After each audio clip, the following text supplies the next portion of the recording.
So we're here, Jacina Love. This is 50, and I mean the king of Atlanta. I'm not gonna cry, I promise. You crazy. Oh man, this is such an honor. Everything you've done, just from me to you, I thank you for all the music and all that I grew up with, and it's just something that we have to put out there before we start this. I appreciate the consideration and the acknowledgement, man. It's an honor to be able to, present music that people make a part of their lives. Right. You know what I mean? Music, like when we identify with songs, is because it reminds us of a certain part of our life that we're fond of. You know what I'm saying? So, you attach songs to highlights of your life, sort of like a highlight reel, ESPN or something. Totally. You start thinking about all, like, the first time you drove a car, first kiss, first day of school, all of those things are associated to songs. So for me, it's an honor to be a part of that. And for me, being a teacher and dealing with different languages and teaching kids language, you realize how music is a second language, and how it don't matter if they don't know what you're saying, but the vibe and the flow, and they could take to, they don't care, they're vibing to it. That's true. So all of that is just, music is something on another level, and you've been one to be a king of that in your time. I mean, man, I appreciate it. Like, for me, music is just kind of like, me sharing stories and things I've seen other people go through, things I've gone through in my own life, and basically just setting it to music. You know what I'm saying? And present it to the world. So I appreciate y'all for just taking the time to listen. Totally. Because it don't mean shit if you don't listen to it. Oh, hello. Hello. So now you're all into criminal justice. Right. Let's talk about this. Let's get into this. Okay. I want to hear, what age did this start for you? What sparked? I mean, not what sparked it, because obviously, being a black man, being a man of color, we know where this is going. You know what I'm saying? We know we're raising our kids in this. Our parents have to tell us 20 times, be careful, call us 20 times when we're out in the street. Right. So talk to me about that. Well, I mean, man, to be honest with you, I've always been somewhat of a rebel. Like, even in school, I remember in 6th grade, I got kicked out of school for not standing for the pledge. Wow. You know what I'm saying?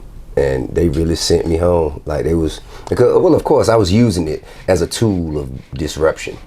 You know what I'm saying? I just was sitting down knowing that, once I did it, then everyone else was going to do it, and the teacher just couldn't get control of the class anymore. So that was probably my first, my first sit-in, if you will. And I just always learned how establishments have been challenged by people who just did not take the status quo. You know what I'm saying? Right. Like, speaking truth to power. Like, I studied Malcolm X for a period of time. I studied Huey P. Newton and Bobby Seale for a period of time.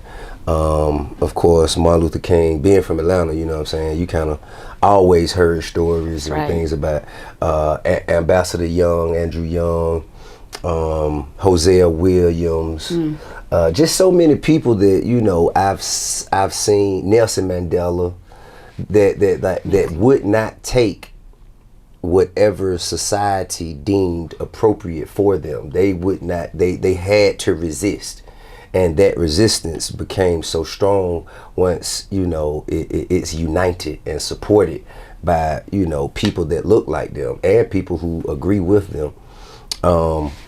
That resistance turned into a movement that ultimately changed the way we live. And that always, impressed me, you know what I'm saying? So I always kind of saw that ability within myself. So amazing to hear. And to hear in the classroom, and don't be talking, first of all, don't be saying that teachers weren't going to control you. I'm a teacher, so I take it personally. Well, I always feel like... I mean, man, I take my hat off, and I think teachers should be celebrated. Educators should be celebrated in and out of the classroom. However, I think that the structure, like the structure and the institution of public school especially, is there to kill the confidence. That's right. Of young black kids and young kids of color.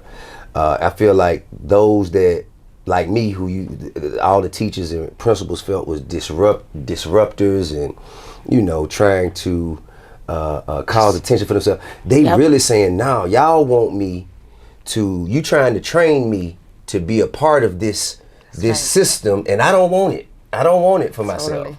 So I'm not following your leadership because you're not leading me where I want to be. I had a conversation with a principal at high school one time. I failed every class except algebra and language arts because those are the two classes that my teachers engaged me. Those are the things that I appreciated. And so I got called to the office. It was like, son, you obviously can do the work. Why is it that you're not applying yourself? I said, well, see, y'all got a bunch of kids. Y'all got a school full of kids that don't know what they want to do yet. So what y'all doing is y'all kind of, just giving them a bunch of stuff that they probably ain't gonna need. I already know what I want to do. So what I'm gonna do is I'm gonna take from this school building what I'm going to need on my journey, and I'm gonna leave the rest of it for the rest of the kids. And he said, man, get out my office. Get out my office, please. And so, that was kind of like the kind of kid I was, man. I always I always knew who I was and what I wanted to do. It was never like, a moment of confusion for me. It was always, I knew that I was here to lead and really like provide entertainment and inspiration to the people who need it the most. And I love to hear that because being a teacher and being in the classroom, I always say, like, first of all, I'm not telling you to take off your do-rag when you come in. I'm not telling you to pick up your pants. That's the disconnect. That's when you automatically begin to disconnect. Our kids go out into the hood. That's the survival of the fittest. Yeah. That's how they're getting by every day, right? They're wearing the hoodies. They're wearing the pants low. But it's a culture thing, So when you automatically come into the classroom and you try to strip them of that without them understanding, I just want better for you. I just want you to look better, to present yourself better, because that's where it's supposed to get to, That's the idea behind it. But no, we're stripping them from their culture, from all they know, from the way their father walks in the house. Individuality. Yes. It's a sense of individuality and and a sense of independence. As a kid, it ain't many decisions that you can make for yourself. You know what I'm saying? Because, everything is kind of like, it's more rules of things that you can't do than it is of, instructions of things that you can. Yes. And so that's why, I'm saying, if a kid wants some form or some sense of independence, some sense of individuality, he, instead of wearing his hat straight, he might cock it to the side. Yes. Or, he might pull up one of his pants legs. He might wear mismatched socks, because these are decisions that he can make or she can make for themselves. And if you start impeding on that, and they're going to look at you as, like a dictator of sorts. Like, yo, man, like, why you care what I got on my head? Like, what does that have to do with anything? Like, why does that matter to you? And you can still discipline a child. They have it real misconstrued. They feel like if you allow them to be who they are, you're going to lose the respect, or you're going to lose that opportunity to discipline. And that's basically where I feel where the disconnect begins. I think discipline comes with logic and reasoning, though, because the discipline won't stick if they don't understand why this is taking place. Totally. You know what I'm saying? So if you just say, do it just because I said so, that ain't gonna stick. It might do it in your face, you know what I'm saying? But once they get out your sight, they gonna do what they understand, for themselves. Yeah. So that's why I kind of like, I try and be logical as much as possible and rational as much as possible with my kids. Totally. Yes, and I mean, meeting your son last night, I felt like I was raised with him. Watching him on the show. So the smallest, both of them. King, Damani, I think King, Damani, and Messiah, I believe, was here last night. Yeah, they all were. Yeah. Oh man, what a blessing.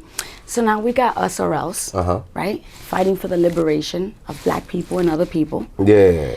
And I mean, first of all, the name itself, Us or Else. Right.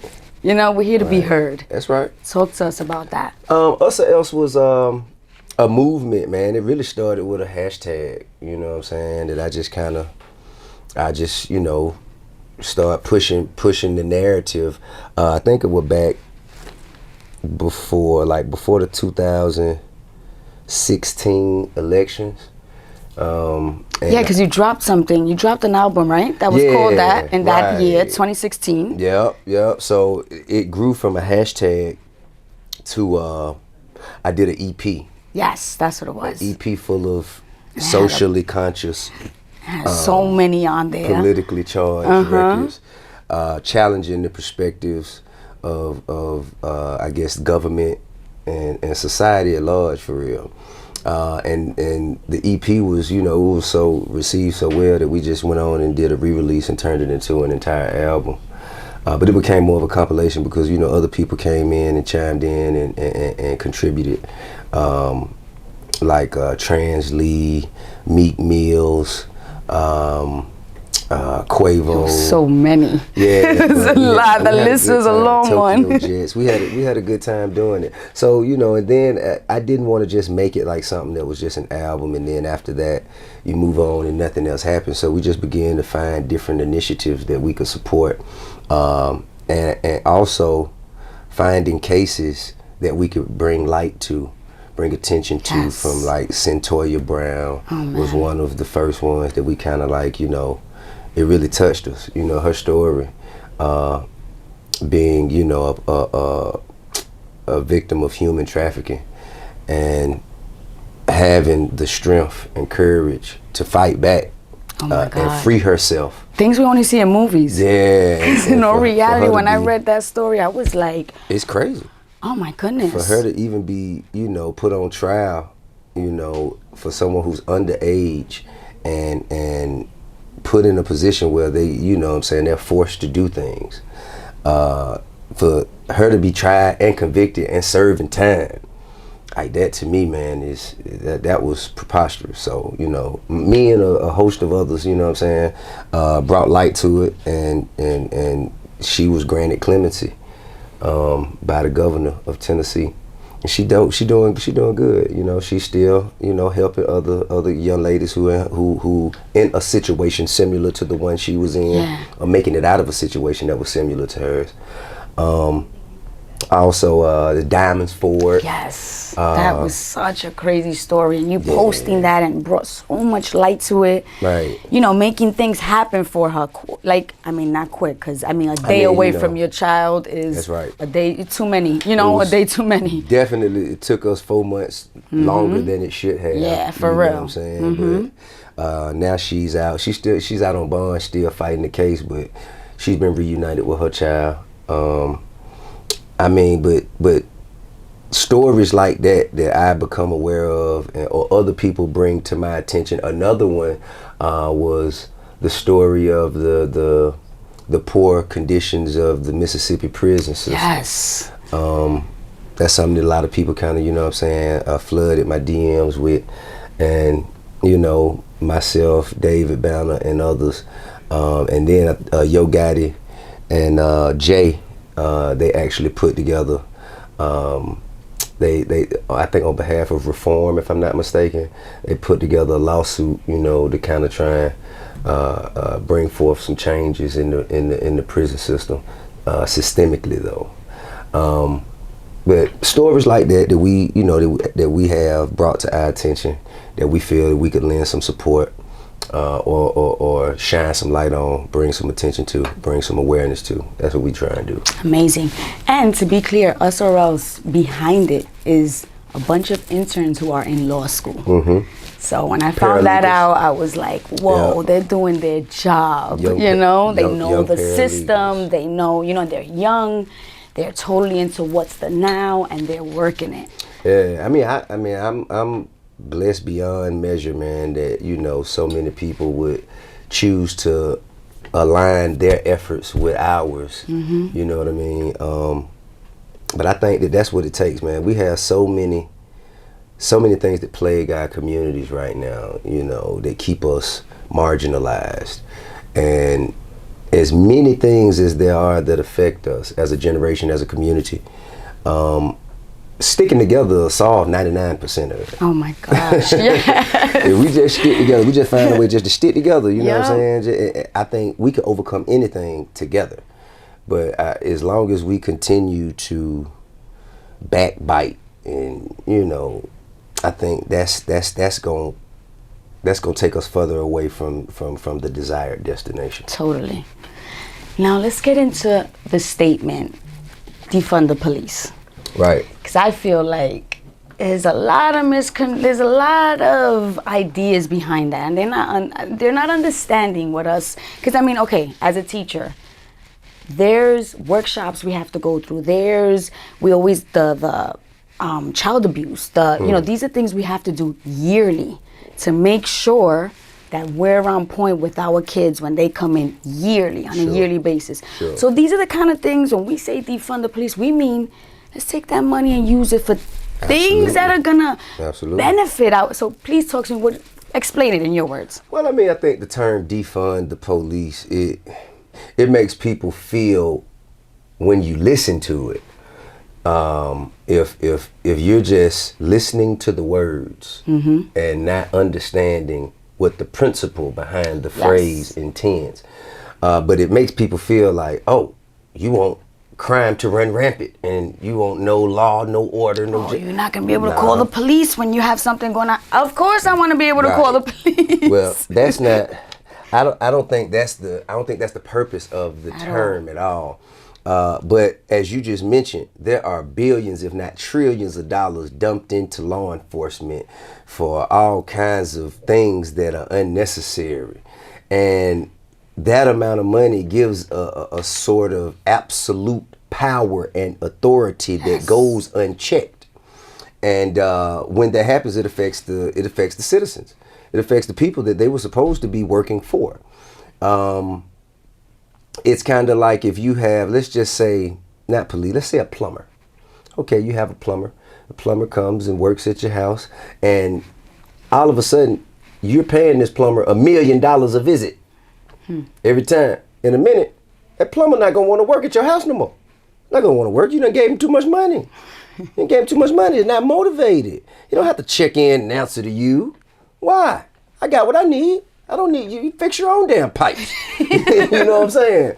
So that's that's I think where we are with law enforcement, and dumping all of that money into law enforcement.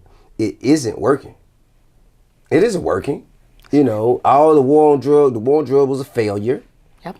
You know what I'm saying? And now you just have a bunch of people in position of authority that lack empathy and don't really take into consideration the environment and the mindset and the conditioning of the people in the communities that they're patrolling or supposed to be serving. That's right. And that's the disconnect that has to be mended. You know what I'm saying?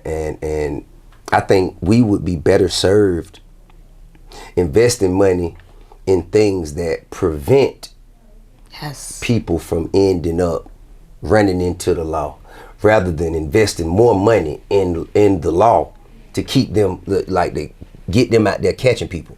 Yep.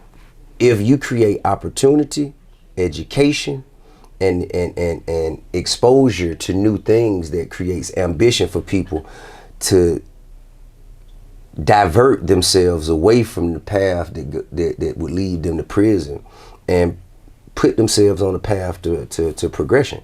And I think that's like, it costs more to send someone to prison for 4 years than to do to send someone to college. Shoot. So why would you do that?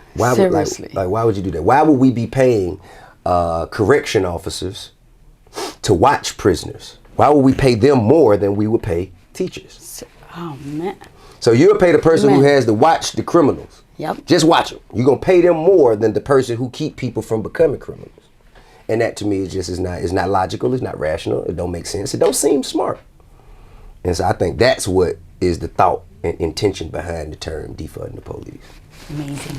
So now, from the people to you, when it comes to what the turnover in Georgia with the voting, right. I mean, we the people really put in this time around. That's right. And you really were one of those advocates for that, right? Yeah. Now, we still have others. People, yes, among, oh my God, there definitely was. Let's not get it, yes. Yeah, but a host of us. I have to give credit where credit is due. Thank you. Now, we still have people saying our numbers don't count. What numbers It don't count? matter to vote. Oh, what do you say to that? Because I mean, we also, there's a thing called, you know, we voted, but we still, there's a second term that we still have to be on top of right now. You know, our numbers really matter. So what do you think about that? Well, I mean, what do you say to people like that? I think that if anyone says that voting don't matter, I would beg to differ, and I would kind of point to how hard the opposition is trying to keep us from doing it. That's right. There would be no such thing as voter suppression if voting didn't matter. That's right. You know what I'm saying? I don't necessarily trust the methods or intentions of government. However, I see action. If people want to keep you from voting, that means it must be something to it. That's right. If it was going to be the same way anyway, then why would they put so much effort and energy into stopping us from doing it? You know what I mean? Like, why would that be? It just doesn't make sense. Now, a lot of time when people say voting don't matter, this, that, and the other, I believe it's because, you know, they don't want the inconvenience of having to go out of their way and find out where to vote and do. You know, one thing about black people, people of color in generally, if you give them too many steps to have to do something, they're gonna like, you know what? I'm done. I'm not doing this. Yep. You know what I'm saying? Like if you pick up the phone, you have to call, hold 1 second. Oh, I gotta hold on. You know what I mean? Even calling HR. Oh, Right. I'm gonna be on the phone for 45 minutes. I'm not even gonna deal with that right now. Sure. Forget that paperwork. Sure, but I think that if there was better education on why it's important, how it affects their lives, you have to show people how voting or how them not voting will affect their life. I'll give you an example. So, let's say the mayoral race with Keisha Lance Bottoms. Yeah. The thing that was being attacked by her opposition at the time was our culture. You know, they were talking about, you know, closing strip clubs and, you know, and just implementing new things within the city that attack our way of life. And so when that was seen, I said, hey, listen, y'all, if you are a DJ, a stripper, a promoter, a valet man, if you anything to do with clubs or bars or entertainment within this city, and y'all don't get out here and vote, your bag gonna slow up. And when they heard that, they say, oh, hell yeah, we got to get out of there. You know what I mean? You just have to show people how it affects their lives. Yes. With the presidential candidate, I think that one of the main things is for Biden was, you know, like legalizing marijuana. You know what I mean? That was a big thing on his ticket. You know. Now, of course, his opposition or his opponent, it's kind of hard to go that way anyway. Mm-hmm. But when you say, okay, so you got legalized marijuana, you got a raised minimum wage, you know, it's certain things that you can see how it affects your life. So when you put that out there, people say, okay, cool, I'm going to go, you know, get this an opportunity. Yes. Now, whether or not they actually do it is the case in point that people say it don't matter. Yeah. So I think now it's up to us to hold the people who we vote for accountable in local and federal elections. I love the fact that people are into the politics more, though. Because I'm gonna be real. Growing up, right? Because Yeah. I feel growing up, I felt like I didn't understand the language. Right. You know, Ocasio coming in now, and she's a girl from the Bronx who's now, you know, in the system, and I feel like she's there, and I hear her, and she's talking, and she sounds like me when she talks, you know, and I wasn't able to relate to anybody like that. Right. You know, even Cardi B talking to Biden, you know, those situations show us in the hoods and in our communities that we matter. It's true. You know, our opinions, whether or not I talk intellectually, whether or not I'm saying expeditiously, and I know those big words. I matter. You know, I still could. My message could still get out, and it's still it matters. I mean, you want people in position that represent you. That's You want right. people that look like you, represent you, at least understand what your concerns are so they can address them. That's right. If you have a person in a position of authority that don't understand your concerns and don't know how to address your concerns, then you're going to have the same concerns for quite a bit of time. So I think that's important, you know. I think those are the things that, you know, would kind of sway the young people from thinking that voting don't matter. I think we're going to do better this generation. Well, I mean, we're already doing better. Yeah, We're totally. already You're doing right. better. You're right. I love that. The young generation, man, they have basically they're taking the sense of urgency to activism. Yes. And I feel like that is the generation is going to turn this thing around. Totally. Yeah. All right, I want to talk about Lloyd of London petition. Yes. Okay. Now, this was, I mean, when I got into it and, you know, I sat with your people and they told me about what this entailed and what went behind this, I was like, wow. Why did you do this petition and why specifically to them? Well, as I said, as many things that we faced in our communities, sticking together will solve 99% of it. Corporations respect numbers. Yes. If it's just one person with a singular opinion, it ain't gonna go too far. But if this one person has the support of hundreds of thousands, if not millions of people that all feel the same way, well, that requires some attention. So that is the reason for the petition. Now, why them? Well, Lloyds of London has built their illustrious empire off of the backs, blood, sweat, and tears of slave labor. They ensured colonizers, people from Europe who wanted to build and buy ships to sail to other continents and collect slaves to bring back. You know, they insured our ancestors as cargo. You know, and there were deductibles paid for those of our ancestors that did not make it, that perished on the ride. They paid a deductible and got their money back. Yes. So now here you are 400, 500 years later, or 400 years later and some change, and here you, what is it? How many trillions? Was it some trillions? Anyway, however much it is. I could imagine. I believe that the ancestors, the descendants, I should say, of those slaves that you insured as cargo deserve a piece of that empire. That's right. And not to mention how, you know, people of color have astronomically been affected within lending institutions, and it's harder for us to get loans. We get worse interest rates, and we are traumatized by the conditions of poverty in our communities. And if you could lend to a colonizer to build and buy ships to collect slaves, why can't you lend to us? Hello. You could give us $1 million loan. You gave them loans. Is you up? You ain't like you got a shortage of money. You up? You owe us. Why not? Why not? You know what I'm saying? So I think that's the spirit in which we wrote letters back and forth to Lloyds of London, and you know, they politely told us, yeah, nah, we ain't necessarily trying to do that, but we're gonna continue. That's you know right. what I'm The fight don't stop, and the fact that it's out there, right? When the numbers grow, and the support is strong enough, there will be no choice. You look at matters like apartheid in South Africa. Apartheid, no one wanted that to end.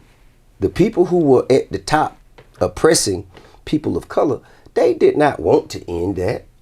They did it because the corporations who invest in their infrastructure, they said, hey man, what's going on with this? And that came from students here in Atlanta at the AUC. Look at that. At that point, something had to be done to address it. You know, nothing happens just because. If nothing changes, nothing changes. That's right. You know what I mean? So the same way they created leverage in those circumstances, the same way we can create leverage in this circumstance.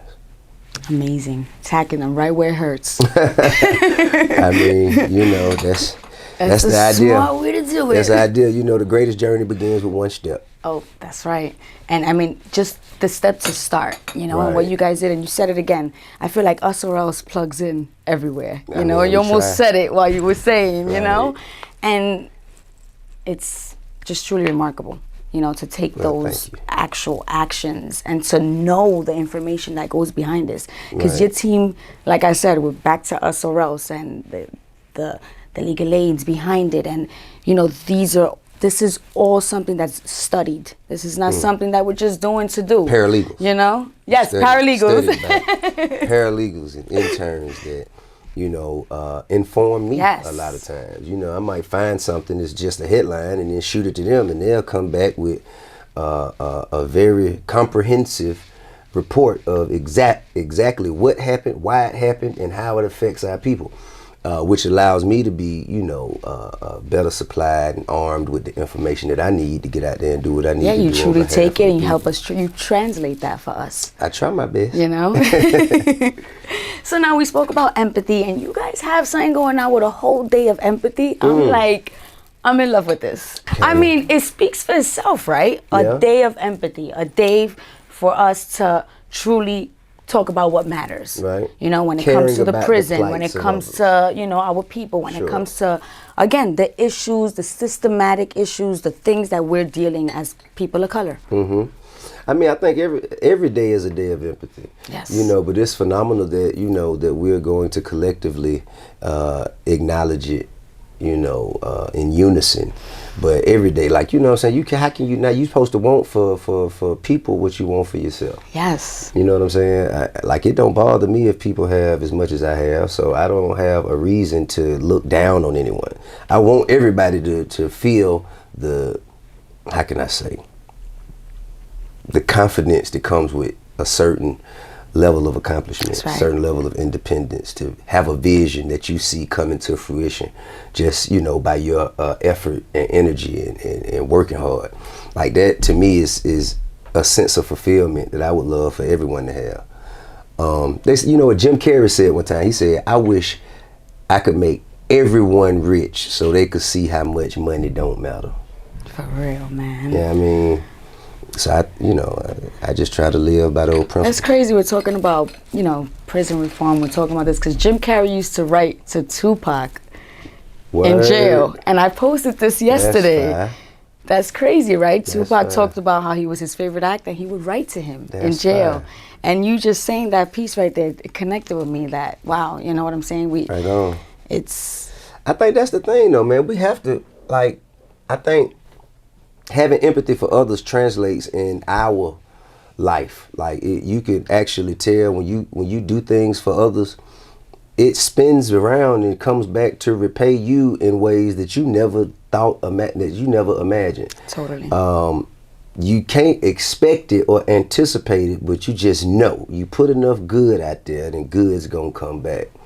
And I think that's what, you know, that's the beauty of empathy to me. Yeah, and again, too, with social media and everything is a day, right? We got the dog day, we got the cat day, we got the love day. It's a day for everything. So for me right now, if it's something that we can make a trend, Right. that people are just going to jump on because this is the type of, you know, this is the narrative right now, right? Right. This is what people take to, then let's make a day of empathy so Right. it goes out there and everybody's, you know, being empathetic. And, you know, because I mean, caring for yes. others. You know what I'm saying? Like, it don't take much, you know, but it's a lot of miserable people out there. So many. And if you don't love yourself, or if you don't find any beauty within yourself and your life, then you're gonna have much less empathy for others. Yeah, You know what I mean? How you feel about yourself translates in how you treat other people. totally. From 2016, the album, the songs, to what it is now, the whole social justice charity. What do you want for this? Like, where do you see this going for your community? I just want to create more programs, policies, and mechanisms that allow our communities to become self-reliant and have a self-sustainable ecosystem of commerce, education, and opportunities, you know, for us, by us, or else. Yeah, I love it. I mean, knowledge is power, man. Right on. And if anybody could have taught us that, it's Tip. You're too kind. With the you don't have can the learn dictionary anything on from you, everybody. right? You can I learn was anything like- from everybody. Last night, I don't have a dictionary on me, and a lot of people ask me, like, you know what I'm you saying, really how sound did like you read the dictionary every night. But see, that's the thing. I don't. But I have had some times where I spent more time researching words and digging in the dictionary. But I've never learned more words from anything than I have from casual conversation. It's amazing. Like just talking to people. You know what I'm saying? You can learn. I learn a new word from anyone. If you say something like, "Hey, what does that mean?" Yeah. You know, most people just too prideful to stop them, and they just, you know what I'm saying, want to go about their day. But I like to, what did you say? What is that? I like that. What does that mean? That. You know what I mean? So that's the way I kind of expand my vocabulary. Man, Tip, this is a true honor. Well, pleasure's all mine. I appreciate you. We thank you, and I cannot wait to see what's to come with all this greatness you got.